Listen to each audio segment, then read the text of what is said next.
আজকে কথা বলবো ড্যাশবোর্ডের মিটার বুট নিয়ে।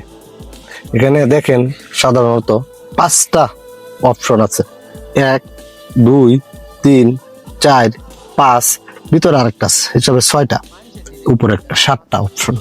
ওটি কোনটা কি কাজ করে? আপনার টেম্পারেচার মিটার অথবা আমরা হিট মিটার বলে থাকি। এটা হচ্ছে এই যে এটা, ওই যে দেখেন নিচে ওটা একদম লো, উপরের দিকে উঠবে, আপনার উপরের দিকে উঠবে, আর গুলো আপনার এই হিট মিটারটা দেখাবে।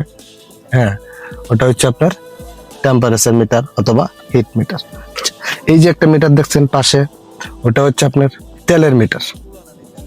তেল আপনার কতটুকু আছে, যেমন আপনার গাড়িতে সাধারণত তেল থাকে 45 লিটার 35 লিটার এরকম। আপনার গাড়িতে যদি থাকে তাহলে 34 লিটার, যদি 35 লিটার ট্যাঙ্কি হয়। আর যদি আপনার মোটা দাগ পর্যন্ত থাকে তাহলে ধরতে পারেন 2-3 লিটার অথবা 5 লিটার আছে আপনারা। ওটা হচ্ছে তেলের মিটার, এই যে তেলের অপশন এই যে দেওয়া আছে। আচ্ছা, এখন আসেন এই মিটারটা নিয়ে। ওইটা হচ্ছে স্পিড মিটার, আপনার কতটুকু স্পিডে গাড়িটা চালাইতেছেন, 0 থেকে 20 থেকে 40, 40 থেকে 60, 60 থেকে 80, 80 থেকে 100, 100 থেকে 120। ওটা হচ্ছে আপনার স্পিড মিটার, ওটা হচ্ছে স্পিড মিটার। আর ওই যে একটা দেখছেন, ওটা হচ্ছে কিলোমিটার, কত কিলোমিটার গাড়িটা রান করছে, ওটা হচ্ছে মেইন মিটার। ওটা হচ্ছে আপনার, এটার মধ্যে আপনার লক্ষ্য করতে পারবেন, এই যে সুইচটার মাধ্যমে দিলে আপনার এই যে দেখেন আপনার কমে আসবে। আর ওইটা হচ্ছে মেইন মিটার। গাড়িটা মানে গাড়িটা নতুন অবস্থা থেকে এখন পর্যন্ত কতটুকু চলছে, যদি আপনার গাড়ির মিটার ঠিক থাকে তাহলে অবশ্যই এই মিটারে শো করবে। আর ওইটা হচ্ছে আপনার মোবিল চেঞ্জ করলেন অথবা এন থেকে আরেক জায়গায় গেলেন, কত কিলোমিটার গেলেন ওইটা দেখার জন্য। ওইটা তো পাবেন, কিন্তু ওইটাতে আপনি নোট করে রাখতে হবে অথবা ছবি তুলে রাখতে হবে।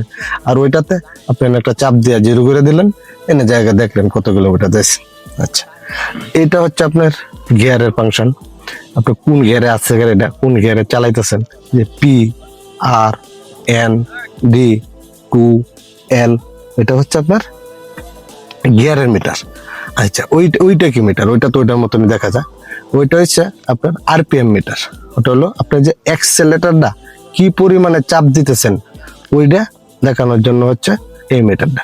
আপনার 1 নাম্বার গিয়ারে কতটুক, 2 নাম্বার গিয়ারে কতটুক, 3 নাম্বার গিয়ারে কতটুক, আপনি অ্যাক্সেলেটরটা কি মোডে চালাইতেছেন ওইটা দেখানোর জন্য হচ্ছে আপনার এই মিটারটা। এটার নাম হচ্ছে RPM মিটার।